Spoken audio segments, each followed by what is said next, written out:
এটা কিন্তু মুরগি না, এটা উড়ে যাবে। আর উড়ে যদি মুরগিটাকে বাজার থেকে কিনে এনে কোনো সময়ের জন্য আপনাদের আগে থেকে যে মুরগি তার সাথে ছেড়ে দিবেন না সরাসরি, ওদের সুন্দর হাতে খাওয়াইলে। আসসালামু আলাইকুম, আমি ইউশা, আপনারা দেখছেন ইউশা এন্ড পেটস। শুরুতে একটু বলে নি, আপনারা যা যা আমার ভিডিও দেখতেছেন আমার চ্যানেলটাকে অবশ্যই একটু সাবস্ক্রাইব করে দেন আর ভিডিওতে একটা লাইক দিয়ে দেন। কবুতর সবাই পালেই আসলে ওড়ানোর জন্য। কবুতর পালার মজাই হচ্ছে কবুতর উড়ানো। আমি অনেকদিন কবুতর উড়াইতে পারি না, ছাড়তেই পারি না বেসিক্যালি। আর ঘরটাও পরিষ্কার করা হয় না, তো আজকে ঘরটাও পরিষ্কার করবো আর কবুতরও আস্তে আস্তে সব ছাড়তেছি। আর একটা এই কবুতরটাকে আগে রেখে দিতে হবে খাঁচায়। এটা বেরোয় গেছিল, এটা আসলে আমার এক বড় ভাই দিছে আমার কাছে। এই কবুতরটা বাচ্চা করার জন্য, পরবর্তীতে ভাই আবার নিয়ে নিবে। তো এই কবুতরটা বের হয়ে যাওয়ার পরে আসলে একা একাই ঢুকে গেছিল। তো যাদের নতুন কবুতর ঘর থেকে বের হয়ে যাবে এবং এই কবুতরটার পর কাটা ছিল, তো বেশি প্যানিক করা যাবে না। কবুতরটা নিজের মতো নিজের থেকে ঢুকবে। আর বেশি তাড়াহুড়া করে কবুতর ধরতে গেলে এটা কিন্তু মুরগি না, এটা উড়ে যাবে। আর উড়ে যদি বাইরে কোথাও যে বসে তখন আপনি সেটাকে আর ধরতে পারবেন না, এদিক ওদিক উড়ে যাওয়ার সম্ভাবনা থাকে। তো দেখবেন যতক্ষণ কবুতর নিজে থেকে ঘরে না ঢোকে ততক্ষণ অপেক্ষা করতে থাকেন। আর একদম সন্ধ্যা হয়ে গেলে অন্ধকারে আবার কবুতর দেখতে পায় না, তো চেষ্টা করবেন রাত্রে ধরার। এটাকে রেখে দিলাম আর বাদ বাকি কবুতর এখন সব ছাড়বো আস্তে আস্তে।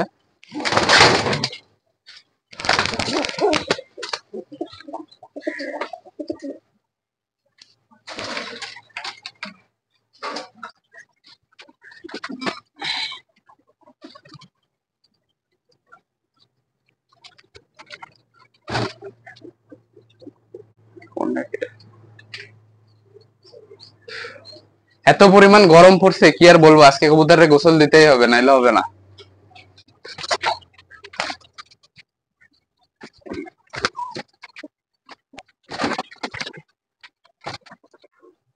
যে কবুতরটাকে খাঁচায় দিলাম ওটা আসলে এখান থেকে, আচ্ছা এই যে এইখানে ট্র্যাপিং থেকে ওই কবুতরটা বের হয়ে গেছিল, যার কারণে ওইটাকে খাঁচায় দিয়ে দিলাম। আবার বের হয়ে গেলে আবার দেখা যাচ্ছে ওইবার তো ঢুকে গেছিল, আবার দেখা যাচ্ছে এদিক ওদিক চলে যেতে পারে। এইগুলা ছাড়বো আসলে সবগুলাকে ছাড়া হয়ে গেছে, আর বাদ বাকি কয়েকটা আছে এদেরকে ছাড়বো না, এরা ঘরের ভিতরে থাকবে। আর ঘরটাকে পরিষ্কার করে দিব। আর ঘর পরিষ্কার করার আগে অবশ্যই মাস্ক পরবেন, নাইলে কবুতরের নতুন পাখনা ওঠার সময় এক ধরনের পাউডার বের হয় ওদের শরীর থেকে। ওই পাউডার বাতাসের মাধ্যমে যখন ওরা উড়াউড়ি করবে আপনার নাকে চলে যেতে পারে, তখন বিভিন্ন সমস্যায় পড়বেন, সর্দি হয়ে যেতে পারে। এদেরকে প্রতিদিন একটু কাঁচা ঘাস দিবেন, সামনে দিয়ে রাখবেন, ওরা নিজেদের মতো খেয়ে নেবে। ভিটামিন সি সম্ভব হলে প্রতিদিন দিবেন।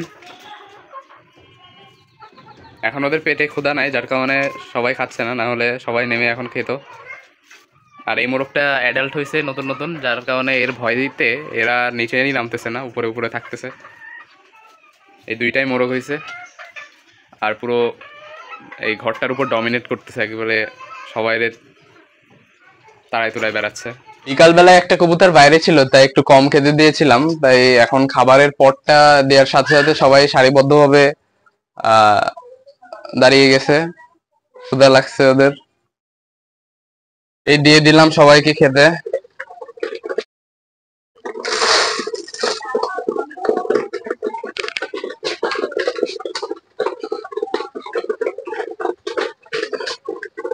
এরা এখন খেয়ে দিয়ে আবার বাচ্চাকে খাওয়াবে।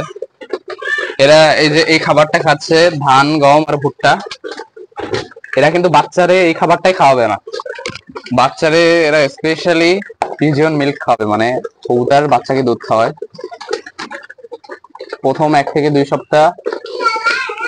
এ দেখেন এই বাচ্চাটার পেটের ভেতরে আপনার লক্ষ্য করলে দেখতে পাবেন ধান গম নাই, কিন্তু এই ছোট বাচ্চা হলে আরো ভালো করে বোঝা যায়। মিনিমাম 1 সপ্তাহ হয়ে গেছে, এই বাচ্চাটা ছোট হয়ে গেছে এবং দুর্বল। এই যে এর পেটের দিকে লক্ষ্য করেন।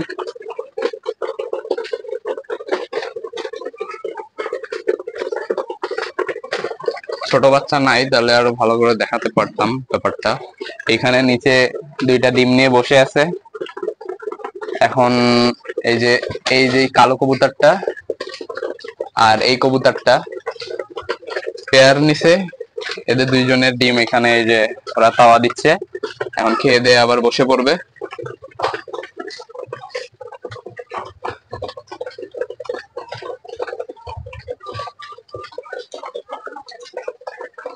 এই দুইটা কবুতরকে এখানে আলাদাভাবে জোড়া দেয়া, ডিম নিয়ে বসে আছে। মুরগিগুলাকে একটু ধান গম দিচ্ছি।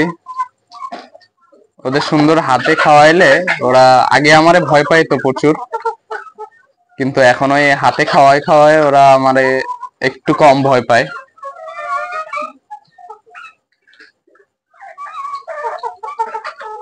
খাও খাও। ওরা সারাদিন গরমে অস্থির হয়েছিল, প্রচুর গরম পড়তেছে, প্রচুর।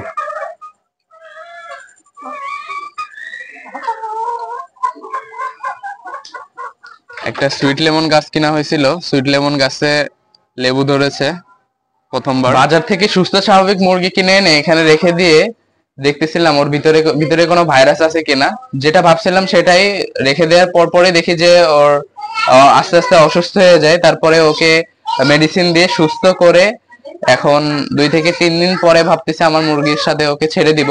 আপনারা বাজার থেকে মুরগি কিনে কোনো সময় যতই সুস্থ দেখতে লাগুক না কেন, মুরগিটাকে বাজার থেকে কিনে এনে কোনো সময় জন্য আপনাদের আগে থেকে যে মুরগি বা যেটাই থাকুক কবুতর, তার সাথে ছেড়ে দিবেন না সরাসরি। সবারই প্রায় খাওয়া দাওয়া শেষ। এখন আস্তে আস্তে সবাই সবার ঘরে চলে যাচ্ছে।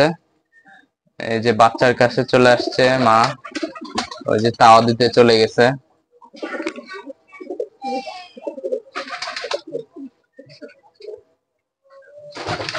তো ভালো থাকবেন, সুস্থ থাকবেন। আজকের মতো এখানে বিদায় নিচ্ছি। এতটুকুই, দেখা হবে পরবর্তী কোনো ভিডিওতে। আল্লাহ হাফেজ।